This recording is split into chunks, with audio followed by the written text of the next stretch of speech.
Thank you for your interest in the special audio recording of a Teach 2016 workshop. This audio file is a free resource from USA, Canada Sunday School and Discipleship Ministries Regional Office. Recorded at 2016 Teach Conference held at Springdale Church of the Nazarene in Cincinnati, Ohio. We extend appreciation to the presenter who gave permission for the recording to be distributed as a training resource, and pray that it will be a blessing to your ministry. If you have any comments about the content or quality of this recording, please send them to stmi.nazarene.org or call 1-877-240-2417.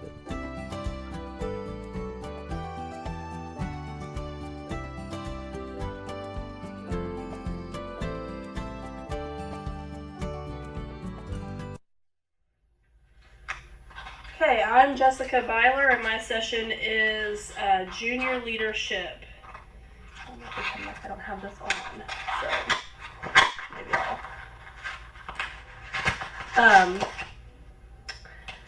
Alright, so I am a children's pastor in Erin, Tennessee, and you don't get to Erin by accident. It is, you go there on purpose because it's very small. We have 2 stoplights in our town, and they are 1 block apart, and that's it. It's about a community of 2,000 people, but our church is about 320, 340, and we have a lot of very exciting things going on, and very blessed to be serving there. We've been there 5 years. We've just started our 6th year. I've been in ministry for 15 years. I've been in Oklahoma, Indiana, Ohio, and now Tennessee. I am married to Jeremy Byler, who led a session on Heroes and High Fives, small group ministry, and what that can look like. And so if you were in his session, I'm not going to repeat anything he said. Anyway, it's wonderful to have a partner in ministry, and I feel very blessed to have that. And we have 3 girls, a 6th grader, a 1st grader, and a 2nd grader. And so I am charting new territory of having a child that is not in my ministry, because he does middle school, and I do elementary and preschool nursery ministry. And so it's a little, thank you. Now everybody's awake. At 1 o'clock in dim light. Yeah. After lunch. Okay. And so, that was funny. So I'm charting new territory of having a middle schooler, and middle school is just weird.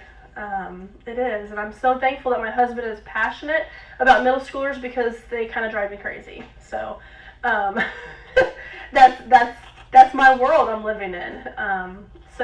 And like I said, 3 girls. Okay, so, this session is on junior leadership, and my goal, I'll follow my notes because I don't want to get distracted. I just really want to spark ideas in your brain so that you can find ways in your church how you can provide opportunities for kids to serve, because it's a fact that now, I don't know if your ministry goes through 6th grade or 5th grade. Ours is up through 5th grade, and so that spring semester of 5th grade, especially in the boys, they're done. They start tuning out, or they start causing disruptions, whatever you want to call it, distractions, because they think they're too old, even though they're not too old. And so for years, we've been like, I'm so frustrated with them because they're driving me crazy, because they're distracting. And so what I have heard and kind of adapted many years ago was a junior leadership program. And that was a way for them to find a place to serve in ministry, because if you give a kid a job, they're going to, most of the time, they're going to do that and enjoy it and stay focused and be helpful, rather than either not coming or just distracting other kids. So that's kind of what we're going to talk about today. So what are some ministry opportunities? Okay. Here are some ideas, and I don't have it up here, so I'll try to go slow and explain them. One of the easiest things and you don't need a lot of instruction or outside time with, is a buddy. Okay, most of us in ministry have more than one age group in a class setting, whether it is, and I'm thinking mainly children's church, or if they're in space with kindergarten through 5th grade, that kind of stuff, is a buddy. Okay, so you pair your older kids up with a younger kid, and they kind of teach them the ropes of things. Sit with them in church. If they're playing a game, they're kind of their friend. You also can have greeters. I'll share a story of a girl who is now a college graduate and was overseas for a while. And Grace Williams, she's from Oklahoma City. And we started that program at Lake Overholser, and she was a greeter. She wanted to greet kids, so she started greeting these new kids that came in, and I saw her doing something. I thought, what is she doing? And she went up to the thing and she put some cards down on a seat, and I look, and they're like visitor signs on these seats, but she left it like this would be a visitor seat and this would not have one on it, so that kids would have a place to sit next to somebody that was already seated there. So it was kind of a cool thing, like, hi, my name is Grace, and I'm so glad you're here today, and why don't you come sit up here? And they kind of saved them a spot, and I thought that was really cool because she took the initiative. I didn't tell her to do that. She just knew that, okay, they're going to probably need somebody to sit with, so I'll just sit with them. So it was really, really a cool thing. Also, you can have them write cards. You can have a couple kids who are note writers. I know we don't mail cards a lot nowadays, but especially my little ones love to get a postcard, something in the mail, and it's so easy. I mean, those are things that they can do when they get there early. Write a note, or even have it pre-made, for the kids, and they just write their name, or they draw a picture or something, or color, it's a blank and they can color it in.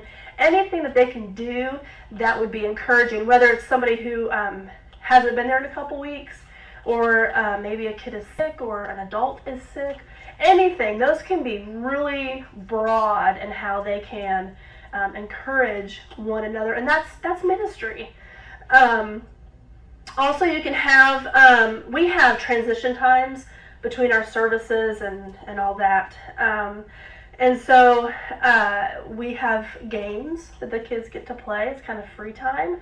And so if I put a couple older kids that are in charge of cornhole, then they're going to be making sure the score's running right, getting kids to play, just interacting with them, but it gives them a job, something that they focus on. And so that works pretty well. Also,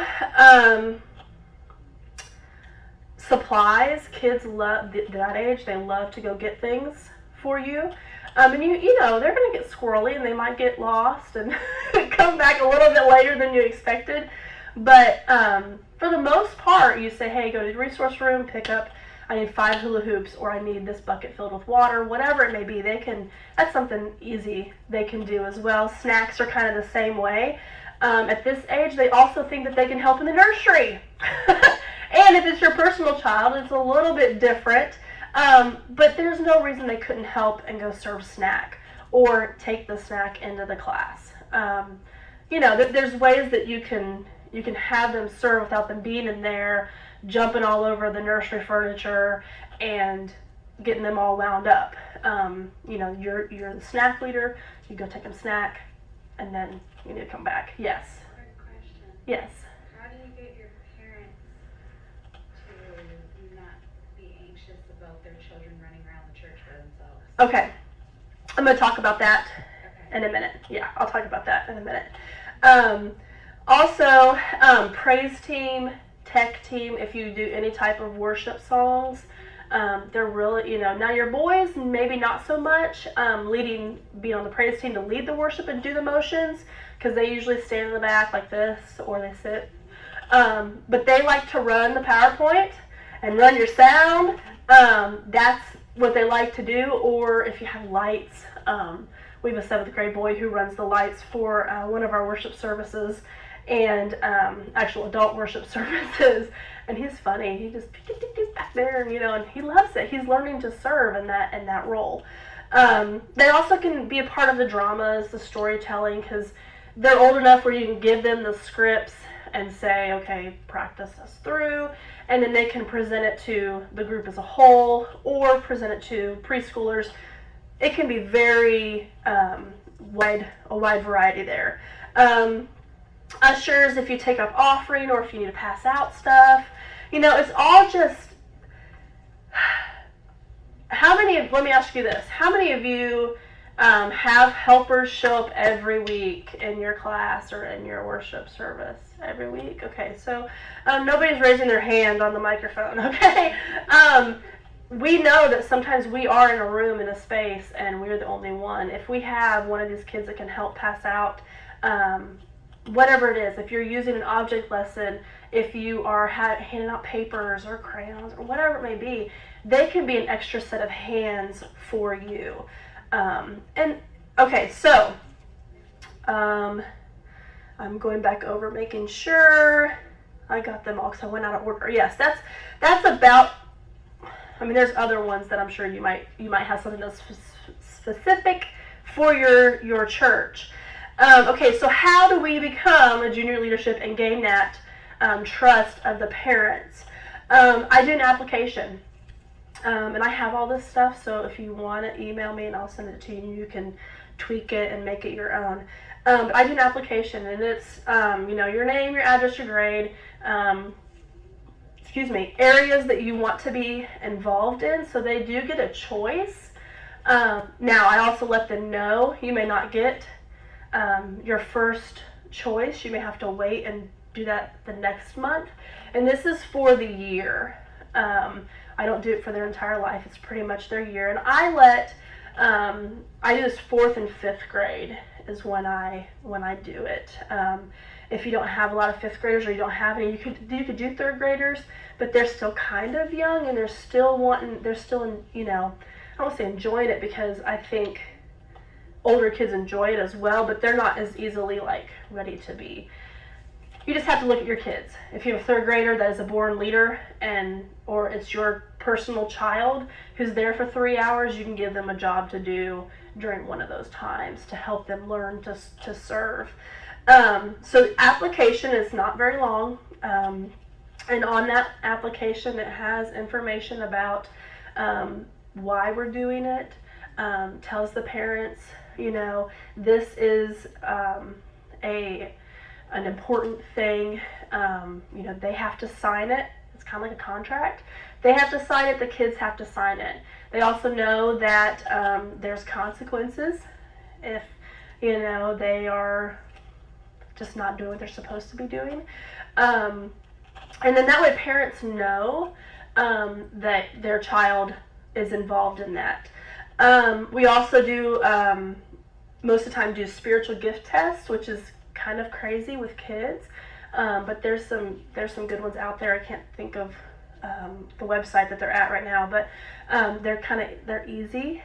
These kids are old enough to be able to read, and you can help them walk through that, and that's kind of cool too, because then they can kind of learn, oh, that's why I like math, or that's why I like to organize the toys. That makes sense, Also has expectations. We expect you to be at church. We expect you to be in a Sunday school class, or we expect you to be here 15 minutes early, trying to get those things that we want volunteers, adult volunteers, to do. Arrive 15 minutes, be ready to go, and your behavior needs to be up to par.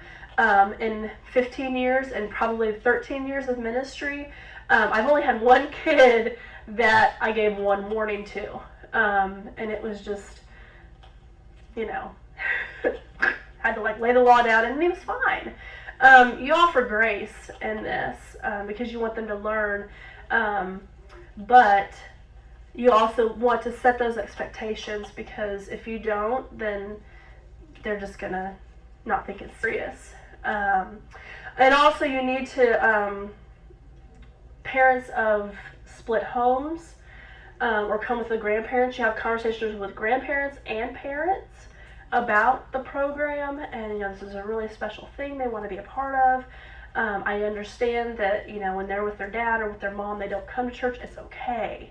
That's not counted against you. I think we have to do that, because they already have it hard enough being back and forth, and so we have to let them know that, you know what, we're gonna work with you. If you're sick, you need to send me a text and say, hey, I'm sorry I won't make it. I'm sick, parent or kid. You know, some kids have phones. My children don't. They have them as toys, but not as real phones with communicating to people, because that's dangerous.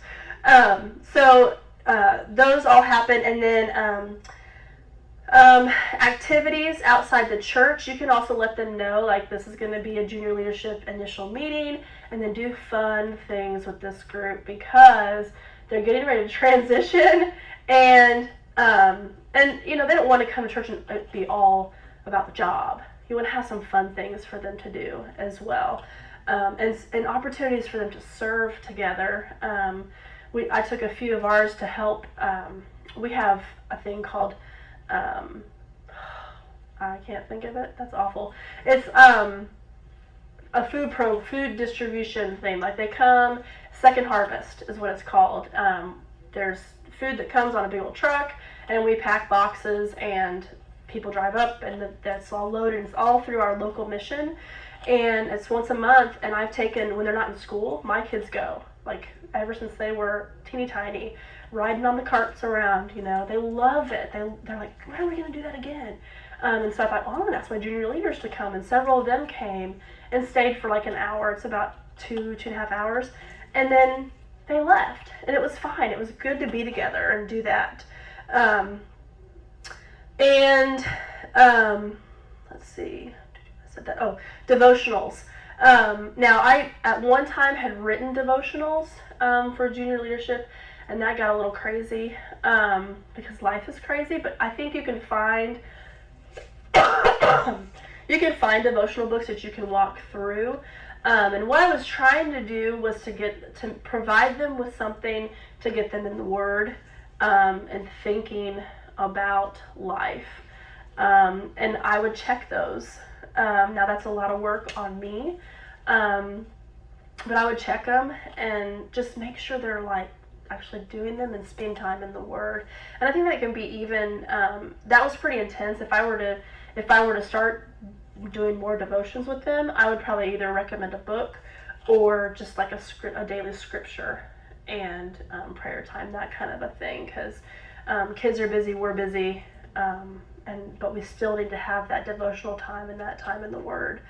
And so that's the junior leadership in a nutshell. Now, kids running around, typically I wouldn't have them by themselves. I would have them in pairs, and usually same gender pairs, because obviously I don't want to send to 5th grade a boy and a girl upstairs to the nursery to pass out stuff. But I've also created badges that they can wear, so that when people see that, they know, oh, they're junior leadership, they're junior leader, they can be in the supply closet. Because most people, if they see that, they won't question. And I broadcasted it to our church board, so they knew that it was happening. Put it in the bulletin, so they knew it was, if you read the bulletin, so they knew it was happening. Just trying to communicate, this is what we're doing in ministry, and this is why. Because I believe that those kids can serve. And then when they get to middle school, and I'm thankful, like I said, thankful to have my husband, who is a middle school pastor. He already has some kids who have been leading worship, who have been working with the sound, who have been running the PowerPoint, which most kids know how to do that stuff. It's like a no-brainer. They just know how to do it. And so we're equipping so that when they get older, they can do more, and then the lights are added in, and then maybe they're actually teaching a lesson instead of just doing the drama part, which is still lesson teaching. But you know what I'm saying? Like it can grow and develop, and I think even and if you just work with preschoolers, even some of those older kids that are getting ready to go in kindergarten, they help you pass out the snack, or they help you pass out. I mean, all of those kids want to help, but if you give them a job to do, then that's going to help with your classroom management, and so forth and so on. Okay, so that's my spiel. It's not very long. It's pretty self-explanatory. You have questions? Ideas? Do you have kids in your church who are already doing those type of things, but maybe it's not official? Like, kinda, sorta? We only have like 2 or 3 kids that are at that age. We don't have a teacher to put them in a class. Uh-huh. So right now they're in my class board or in the preschool class helping. Right. It's not enough for them, and it's not getting them fed. Yeah. Yeah. We're kind of similar. We have like 25 kids total, and that's from birth to high school. Uh-huh. So they're too lumped together. Mm-hmm. So we're there too. And we also have the issue where our parents are not involved. They're not showing that discipleship, and so our kids are kind of like, why am I doing this? Why does it matter? So yeah, I think with your obviously with your high school students, you can, if you have a couple you can spend time with and show them how to teach a lesson. I mean, outside of that time, then they could teach a preschool class, and your kids that are in that class board, maybe they could be a part of the preschool. And and we find this in middle school, and I have to do this at VBS because I have a lot of middle schoolers who want to volunteer, and I kicked my 6th grader out of. She's always wanting to come back. I'm like, no, you need to go. Like, you couldn't wait to get out of children's ministries, go spend some time there for a while, but then I'm eventually going to want to bring her in and teach her because she's gifted in working with kids, and I need to let her be able to do that. But when you get more than 2 in a room, sometimes more than 1 in a room, it gets a little crazy. So maybe having 1 help in the preschool room and 2 with you, or something like that, or they do like 1 portion. But if you give them a specific task, I think that really helps them be able to do that, and not just go help in there. And then they're like, well, I don't know how to help, so so I'm just going to go over here and, or get on the floor and they all tackle me, and then you've lost everything in your class. Yes. That has happened. And some days it's just like that. You guys know that in your class. Sometimes you have this lesson prepared and they have other plans. So. And yet somehow this works itself out to be exactly what those kids need. Yes. Yeah, because you never know. Sometimes they just need to play and with an adult. Yeah. They need that. Yeah. They need that interaction Yep. that they're not getting Yeah. at home. Yep. Any other questions, ideas, scenarios that maybe you find yourself in? We can also handle general ministry questions. I'm sorry. It's not. I was like, I should probably get this off.